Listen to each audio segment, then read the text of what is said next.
The following program is an opinion program. The opinions expressed by the hosts and guests of this program are not the opinions of the management, staff, and advertisers of this station.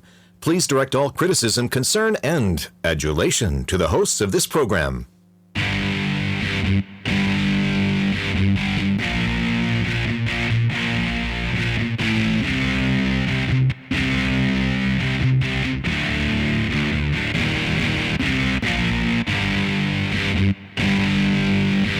Welcome to Alabama Politics This Week. I am Dale Jackson. I'm a radio talk show host, and you can hear my shows Monday through Friday from 5 to 9 a.m.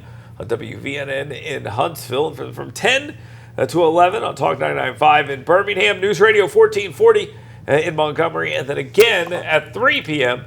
On the UMP in Huntsville. With me, as always, Mecca Music. She is the CEO of 256today.com, smart news for smart people, smart enough not to pretend that she had done things she hadn't done in the United States military. But, you know, what do I know? What does she know? Everyone's smarter than us, apparently. All right, we got a lot to get into. Yaffe will be with us. He is a talk show host as well. We'll have a conversation with him about some stuff going on in the state of Alabama. And then I've got a parting shot for you about something I know very well. High school football. That's right. Let's go ahead and get to it. It is time for the 2-minute warning.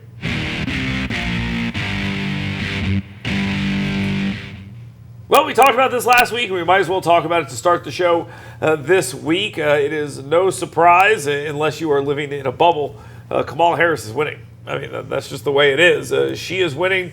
The polls are up for her amongst independents. She is up huge, and you can segment that out to every type of demographic as well. And overall, in the general election, she is polling ahead of Donald Trump. But unfortunately for her, unfortunately for Trump, we do not decide things by the popular vote. It is a swing state contest, and that very much is still in play. The honeymoon has to end eventually, maybe, because the attempt to cover for the Harris campaign and their absolutely boneheaded decision to get away from Josh Shapiro and go to a guy who's into stolen valor was a huge mistake. Mecca, I mean, is it fair to say Kamala Harris is winning right now?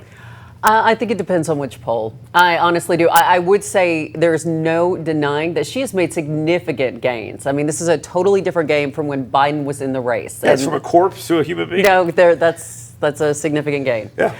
But, you know, there are still other polls that have Trump still up. Rasmussen, CNBC, they actually have Trump up and winning in their polls. So it depends on what you're looking at. It's close. It's close, and I think it's still a toss-up, but you can't deny this is also a lot more exciting. No, I disagree. Yeah, it is actually more exciting, but I think it will get better once Kamala Harris starts actually going out and doing things. Like, if I were her, I would not do anything different than I'm doing right now. No, absolutely. It's obviously working. She's doing fine, and no one's forcing her. They're not pressuring her. She's just continuing to go out. I'll hold this press conference. That didn't happen. Trump held one this week. Said, I can stand up for an hour and answer questions. Can she? That was the premise of that entire event that he did.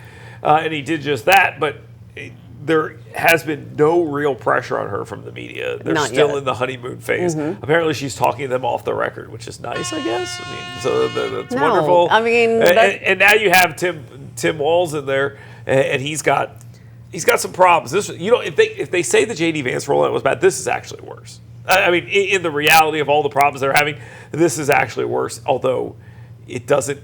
Well, you're stepping on our portray next that topic. way. No, I'm not. I'm setting it up. It doesn't portray that way on television. Now, let's move on to the second one. The biggest issue, besides, I mean, look, Tim Walz is going to believe what he believes. He's going to believe what he believes on crime, defunding the police. He's going to believe what he believes on COVID, snitch on your neighbors. He's going to believe what he believes on taxes, more of them. He is going to believe all these things, and then when it gets time to talk about that and immigration and all these other things, they're going to tell you they believe something else and try to tell you, oh, no, that stuff we did before that was different. Now, totally want to do something about the border. Not really much you can do about this other issue. And I think this is going to become a little bit of a headache for him. The issue of stolen valor.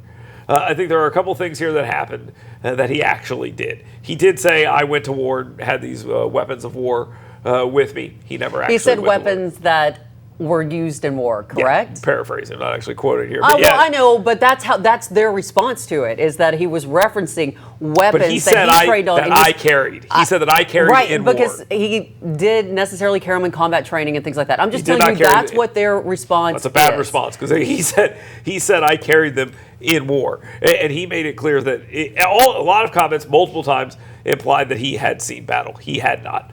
There's the command sergeant major rank stuff. He knows he's wrong on that. On Thursday, the Harris administration changed their website. They know that's wrong. Mm-hmm. You have people that worked with him in the Minnesota National Guard. One of them called him a traitor, a word which I don't think works in this situation. I don't think that's right. He's not a traitor, but what he is. But that is very damaging. I agree. But I would agree that he betrayed his soldiers. He abandoned his soldiers. I would agree with all of that. Well, whether we agree or not, those are the headlines that are getting out there. And now we have to think, what kind of impact are these headlines having? The defense is sort of an admission. I mean, I hate to say that because the fact that media is covering it all, they're trying to figure out ways to. And I heard the other day, it was just amazing. J.D. Vance, well, he didn't actually see combat. His title was combat journalist. It's like, guys, you can't do this. He went to Iraq. What are you doing? That's terrible. Like, what are you doing? But actually, the Harris campaign, their response to that was like, no, he's a he served hero, 24 years. No. I'm talking when they were talking about Vance. Gotcha. They were like, and we should all thank him for that. I thought that was a good, smart response on their part. Because they're against the wall on this. A friend of ours, Phil Williams, I think had a really good point, and he. Again, I always say this about Phil Williams. He's probably sick of hearing me say it. Phil Williams rode horses in Afghanistan. Okay, that's how early he was on the scene in that situation. Yeah. So this is a guy who understands it. He says it's an absolute betrayal of your soldiers. And he was a colonel in the Army, and he's got a real problem with that. There are 7 Army values: leadership, duty, respect, selfless service, honor, integrity, and personal courage. If I was J.D. Vance, if I was the Trump campaign, I would beat the hell out of Tim Walz with those 7 things because he's showing none of those right now. And that's the way I would do it. He lied. Period. End of story. Now he's got to eat it. That's not going to be the story, though, that the other side is saying as well. And so you have to balance that out. I mean, you personally, that's fine. But if we're talking about the entire campaign and what the impact is. This is about exposing him, his character. Okay. And that's really what it is. It's a bad choice. And, and again, I'll say this again. You can tell Kamala Harris made this choice because it was stupid. Well, and we didn't even get to talk about this. I know we're going so long on this topic, but were you surprised? Yeah, it's a stupid choice. Oh, okay. Again, that's how you know she did it. I mean, I'm telling you. That's how you know the other guy has 68% approval rating in a swing state they need and solves their Jewish problem, a term I use intentionally. It solves that problem. I just don't understand it. There's got to be more to it. Yeah, she's dumb. All right, moving on. Let's talk a little bit about math that Kamala Harris probably can't do. Let's talk about this for a second. It's a joke. Kamala Harris probably can do plenty of 4th grade math. All right, 4th grade math is hard. Okay, well, I'll figure that out in a couple of years. Listen. The Numeracy Act is not the Literacy Act. In the state of Alabama, when it came to teaching kids how to read and improving those scores, there was a full court press. They put money into it and they put penalties into it. There was more training. There was more time on learning. All these things were done. Instruction time is the word I was And by looking for. penalties, you mean holding kids back if they cannot pass these standards. So then they passed the Numeracy Act that says, okay, we're going to do the same thing except without the penalties because the penalties were the sticker. You could not get more penalties in and get these bills passed because there were a lot of people who really regretted getting those penalties in the first place because it held schools, parents, everyone accountable. Yes. And there was a huge problem. And there were kids that were left back. I think 4,800 kids across the state were eligible to be left back with the Literacy Act. I can't even say it. But the Numeracy Act does not have those teeth. So therefore, this is kind of worthless in my opinion. They're now saying, "Oh, the parents need to do more." Yes, obviously. I think that's an obvious answer. But I hate to break it to people, and I say this all the time. We talk about education stuff. The parents aren't going to get better. Okay, historically, we're moving in the other direction. Big time. And we put too much on what the system, the schools, all these other people can do. But the parents aren't going to get better. So we need to understand that. Are the parents doing enough is sort of a question they're asking. No. I mean, is that the answer? What do you think about that? Well, I would say, though, I think pretty much basically all my kids have surpassed me in math skills at this point. So I am this parent probably. But there's so much. And I'm not saying there's not parents that couldn't do more, but there's also parents who are overwhelmed, doing everything they can, to keep food on the table. And it's just, So they're parenting. Yes. I'm not suggesting that there aren't 1,000 different angles to this whole thing. But we have to speak. Here's what you're doing, and I appreciate it because it's who you are. You're doing this thing where you're trying to look at the best possible scenario and how to frame it the best possible way. And I'm looking at it in a general scenario, which is how we have to actually look at this. We can't take individuals as like, you're trying so hard. You're doing your best. It's still an important point to make occasionally, and just acknowledge that this does exist, and there are challenging situations for many parents. Then I'll tell you the same thing I tell Grant. Sometimes your best isn't good enough. Thank all right, you. and that's just the reality of the situation. All right, I want to see more in that situation. Let's move on. Let's talk about something that could be going down in 2026 in completely insane governor's race. That's what it looks like. Lots of speculation. Can we get through the presidential election before we start having this conversation? Apparently not, because everybody wants to be out in front of it. Will Ainsworth was interviewed and asked about this. He says, look, I'm considering running. I'll let you guys know at the beginning of the year, which is a way to say, yes, I am running. Yes, I am running. I'm going to run. I'm going to run. Do you guys know I'm running for governor? I'm running for governor. Did you know I'm running for governor? Will Ainsworth is running for governor. And the question is, who else is going to get into this race? On the Democratic side, you have two failing mayors, which, look, fail up. This is the way they could work out here. You've done a terrible job in Birmingham and Montgomery. Well, why not get promoted and do it on the state level, or at least get your brains beat in a general election? On the Republican side, you have term-limited guys like Steve Marshall and Will Ainsworth, who was mentioned, a guy named Stan Pate, who apparently can raise a bunch of money, but nobody knows who the hell he is. Rick Pate. Rick, see, there you go. A lot of people know who he is, and actually has a lot of support. Perfect example right there. Based on his position. Okay, and you need to reference Yellowhammer. Our friend Grayson Everett wrote a great article just kind of running down all the possible candidates. Yeah. And you mentioned Ainsworth. And this is a very important point I think we need to make about Ainsworth. He said, like you said, it quoted in the article, like, well, I'll let y'all know I haven't made up my mind. You got it. I just don't know what I'm going to do. If he hasn't made up his mind, this has been a very, very successful, basically, like it's been said that he's running an 8-year campaign for governor. Is someone trying to convince him? I mean, what's going on here? I mean, I think he maybe coy. Is that a thing? And let's not forget, okay, you've got Marshall. Let's just talk about the top of the list. You've got Ainsworth, Marshall, and Pate. Do I see the name Doug Jones on it? Okay. Yeah, Doug Jones was on there. But here's the other thing. A lot of this is going to depend on what happens in the presidential race. So when you say, can we get through the presidential race, we actually need to kind of see where this list falls, because there's a lot of speculation that Tommy Tuberville could actually run for governor, but not if he's in Trump's administration, correct? People love to like just give Tommy Tuberville all these different jobs. I know. They love to just assign him to things. I think he's enjoying what he's doing. I think he is. People say he's not. I think he is. I see him on television. He's enjoying that. You don't think that's a possibility? No. One of your favorite guys, Bruce Pearl, made the list here. Yeah, I'm sure he's going to quit bad. What is this? The reality is, look, the guys who name I love these lists. The guys who name I got wrong. Him, Ainsworth, Marshall, fine on the Republican side. On the Democratic side, who wants to be the sacrificial lamb? I know. Walt Maddox did it, and he got nothing out of it. He got nothing out of it. Not a single thing when he ran for governor did he get out of this. He got nothing. He didn't get boosted on the national stage. He didn't get boosted on the state stage. He got nothing out of it.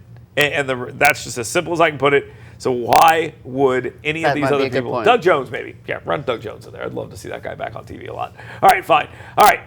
When we come back, we'll ask Yaffe about this. Does he know who Stan Pate is? We'll find out. It's actually Rick Pate. I know that. That was the joke I was setting up. All right, let's take a quick time out. It's Alabama Politics This Week.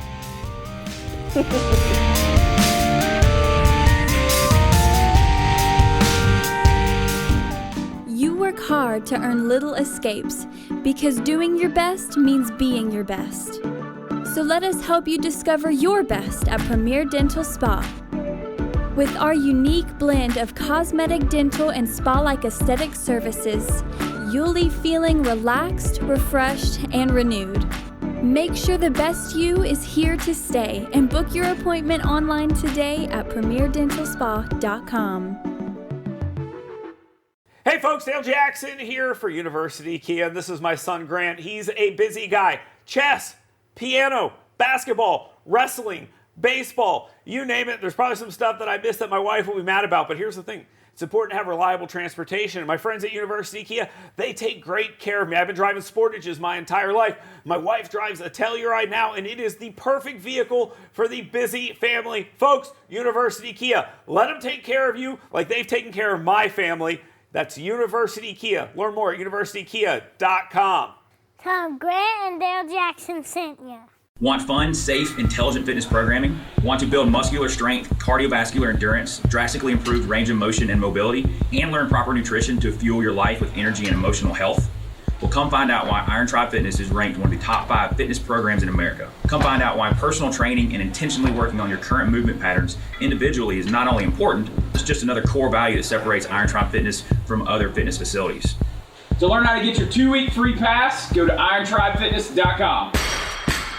What if this happened to you when you're alone? Or what if it happened here? With MedGuard Alert, you're never alone. You can connect with medical professionals anywhere, anytime. And now MedGuard is introducing our exclusive new Care Watch. If you need help quickly, use it from anywhere to contact medical professionals. No cell phone required. The Care Watch is not only a life-saving medical alert device, it's a revolutionary health monitoring system that checks your blood pressure, heart rate, oxygen saturation, and much more. And here's the best part. If you have Medicaid, you may qualify to get your Care Watch for free. The Care Watch is only available through MedGuard Alert. Call us right now. We have monitoring programs starting as low as $1 a day. The call is free, activation is free, shipping is free, and no contract is required. Remember, with Medicaid, you may qualify to get your Care Watch for free. Don't wait. Call us to get your Care Watch right now. Operators are standing by.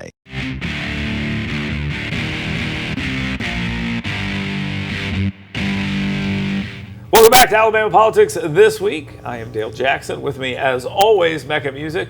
And with us this week is Yaffe. He's a talk radio host on WVNN in Huntsville. We always appreciate him coming on the program to talk with us. Yaffe, we started off this program talking about the polls, which everyone loves to talk about when their guy's up, but when their guy is down, they're like, nah, these aren't real. We got plenty of time to go. It's not a big deal. The honeymoon for Kamala Harris is still ongoing. Does it last until Election Day? Can this really continue where it is nothing but positive coverage for her? I mean, it'll be more positive coverage than Trump gets, but no, I don't think it lasts to this extent up till Election Day. Eventually, she's going to have to answer questions. Eventually, she's going to have to take interviews. Eventually, she's going to have to debate. And I can't think this lasts forever, but I still think Trump needs to maintain at least a little bit more discipline than he has in recent weeks. What do you mean by discipline, Yaffe? Don't attack the governor of Georgia. Don't have a press conference that's like 2 hours long. You know, that kind of stuff. That kind of stuff is just a distraction. Well, he had a press conference this week. He was asked about the governor of Georgia in that press conference, and he kind of just said, I hope we can be friends again, which I thought was actually the smartest way he's handled that in quite some time. So maybe somebody has gotten to him. The press conference you reference is literally being done just to say, look at me do this press conference. Why won't she do a press conference? I mean, that's his entire ploy there. Does it work? No, because we don't need... The problem with him is when he does these press conferences, they go on for too long and they go all over the place. I don't mind doing something, but we don't need to remind people of Trump's shortfalls. We need to remind people of Kamala Harris's shortfalls.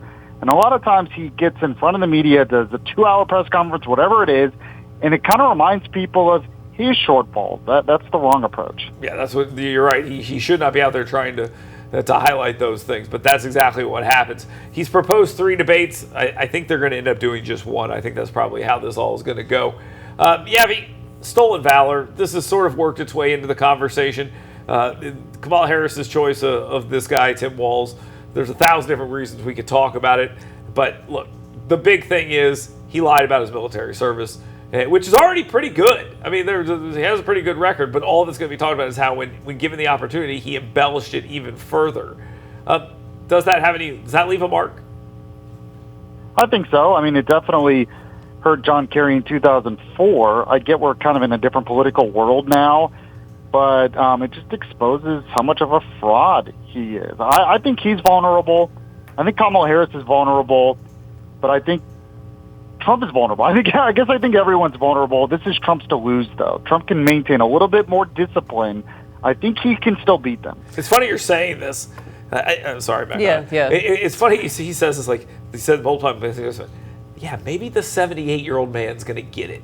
maybe he's going to change. This is the time he's going to change. I'm sorry, Becca. Go ahead. That's okay. I did want to talk about her vice presidential pick, the impact of the polls. Now, he's mentioning the poll the one that came out today, or the couple of them ones, but there's still other polls that still have Trump ahead. Let's talk about the long term game going ahead. What moves is each campaign going to make, and which one is going to have the greater impact? Well, it looks like for some reason the Kamala Harris campaign, they're sticking with the Republicans are weird, the Republicans are too involved in your lives. But in terms of the Trump campaign, they're just going to expose the radical record of Harris and the radical record of Tim Walz. They're just going to do that over and over again because the whole point is to depress turnout for Harris. I think that would be the smart strategy. Everyone's going to show up for Trump and vote for Trump who did in the past, but will all those same people that showed up in 2020 show up again in 2024 for Harris? I'm not so sure. So Trump's got to depress that turnout by reminding people who she actually is. Well, you talk about these things. I mean, you should. If I were a real journalist, which I'm not, I'm Alabama's most trusted journalist, I would be. The question I would be asking, I would take Tim Walz record and say, he said that 10-year-old should be able to decide their gender and put tampons in the boys' room. Do you agree with that? I'd ask that to Kamala Harris. Hey, does that depress the vote by laying out all these ultra liberal positions? I mean, maybe the most moderate Democrats. I guess that's who she needs. But does that really work? I think it could, mostly because a lot of this depends on the suburban voter, especially suburban women. That's why Trump lost in 2020.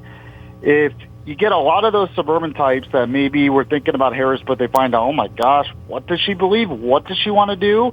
They might just not show up. And if they don't, I'd rather them not show up, because if they do, they're gonna most likely vote for Harris. Last thing on this, Hillary Clinton tweeted out something, which your drunk aunt tweets out something. You're gonna mention it. She tweets out something calling him Tampon Tim. She did that. That was like trying to take back the slur, the slam. Does that work? Wait, Hillary Clinton did that? Yeah. But they also did the whole nasty woman thing too. I think you just wanted to bring that up. I did. It's kind of funny. I mean, I can't believe a Democrat. Well, they're trying to say that he wanted to just let tampons available for everyone. When the issue is he wanted it available in the boys' bathroom for boys. That's different, and they're trying to reframe the narrative. That's pretty smart. That's a pretty smart rebrand then. That's pretty smart. They're trying, but again, they're taking some of the weirdest thing and making it, and trying to make it over. All right, to the state of Alabama here real quick, Yaffy. There's a 2026 governor's race, and there's a bunch of names of people who might be in. There was a story at Yellowhammer News. There was a Will Ainsworth interview. And I would say, look, on the Democratic side, there's a bunch of mayors who might consider it. Doug Jones is on this list as well. I'm not sure I buy into that whole thing. On the Republican side, you got Steve Marshall, you got Will Ainsworth, you got Rick Pate, you've got all these other people who are trying to get in there. I mean, the ag commissioner, the governor pipeline, I'm sure is ready to go. But who do you like here on both sides here, this far out, since they're already talking about it? Yeah, with the Democrats, it's totally... I actually kind of like Doug Jones for the Democrats just because they should be more moderate if they want a chance to win. The problem is a lot of times they're so far left that they're just not going to get Alabama voters. I would think Tuberville would have the best chance. I don't think he's going to run, so I would say Ainsworth. Steve Marshall's up there too. He has a chance, but I would give it to Ainsworth. Everyone loves to talk about Tuberville in this situation. Because it's fun. They just love it. Anything that's going on, it's like, there's a job at the post office. Maybe Tuberville will do it. We were talking earlier about would he go, if Trump wins, would he go into the Trump administration? And Dale said no, that he's obviously having fun. What do you think? I think he's enjoying himself. I mean, it's possible, but I think I tend to agree that he's just going to remain a senator. But there has been speculation about him running for governor, and I find that very difficult to believe that would happen. Yeah, you're talking about old Coach Tuberville, since that's how you're supposed to refer to these people now. I hate to do this. Yaffy, I think you were there the time I told Coach Tuberville. I said, I'm not going to call you Coach. I like it. I think it's smart. It's good branding. No, I agree. Did you see how they tried to do that with Tim Walz? Do you know that he was an assistant coach on the football team? I did not. Oh my God, it's ridiculous. Like, they just try these things. It works for some, though. I think it works for Tuberville. It works if people know you beforehand, and the country knows that Tuberville is a head coach, or the country knows that Tom Osborne in Nebraska was a head coach. If you do that, yes. But it's just like me coming out and be like, coach of soccer team. Just call me coach. A 5-year-old. A 5-year-old. Just call me coach. Why are you ruining the joy, Dale? The joy and the happiness. You're ruining ridiculous. All right, Yabby, thank you very much.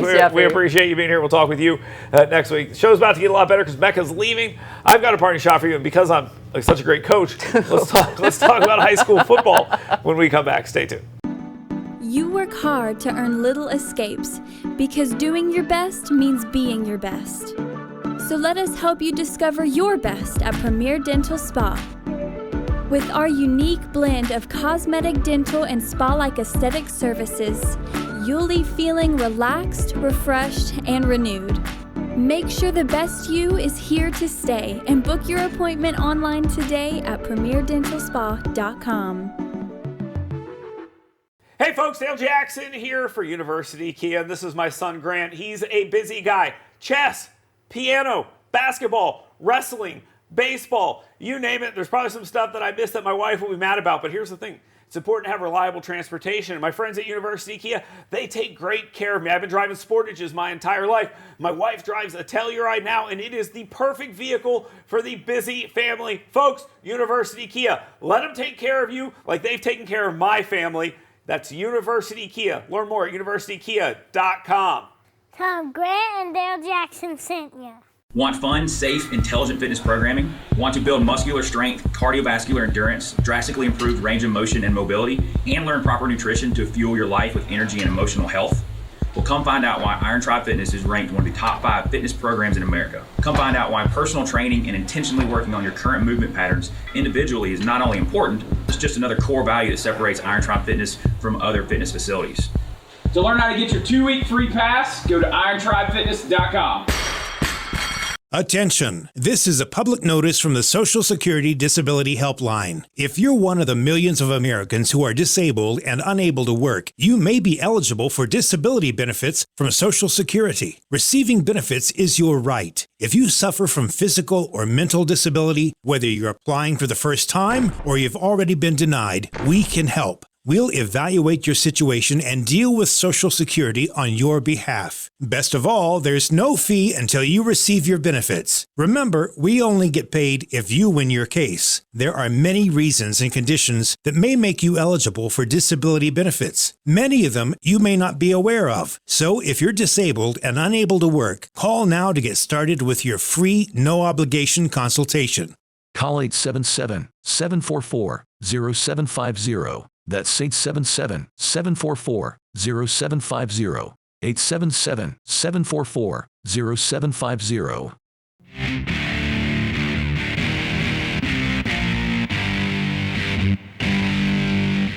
Welcome back to Alabama Politics. This week, I am Dale Jackson. We're about to get into the party shop, but before we do, let me tell you about YellowHammerNews.com. YellowHammerNews.com. Go sign up for my 7 things you should be talking about today. It's an email that goes directly out to you every single morning, Monday through Friday, with 7 different things that you should be talking about that day. Talk show hosts all over the state use it. You should use it as well. YellowHammerNews.com. Right now, though, let's get to the party shot.